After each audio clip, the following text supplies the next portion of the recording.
उपमुख्यमंत्री एकनाथ शिंदेंनी स्ट्रॉबेरीची लागवड केली आहे। दरेगावात 3000 स्ट्रॉबेरी रोपांची लागवड करण्यात आली। साताऱ्यातील सभेनंतर शिंदे दरेगावी मुक्कामी आहेत आणि याच वेळी त्यांनी स्ट्रॉबेरीची लागवड केली। उपमुख्यमंत्री एकनाथ शिंदे त्यांच्या दरेगावातील शेतात सकाळपासूनच रमल्याचं पाहायला मिळाले।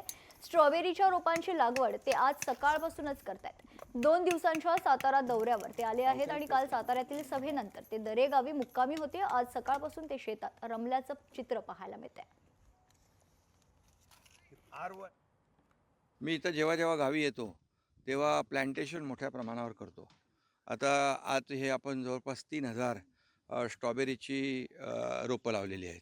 स्ट्रॉबेरीची 3000 झाडं या ठिकाणी लागली आहेत आणि त्यामुळे आवाकाडूची देखील आता लागवड या ठिकाणी झाली आहे। कालही लावली, आताही आवाकाडू देखील इथं लावला जाईल।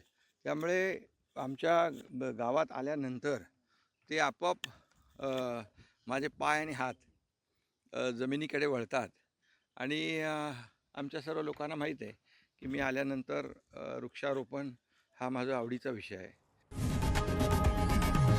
लोकशाही मराठी ऐका, पहा, जागरूक रहा।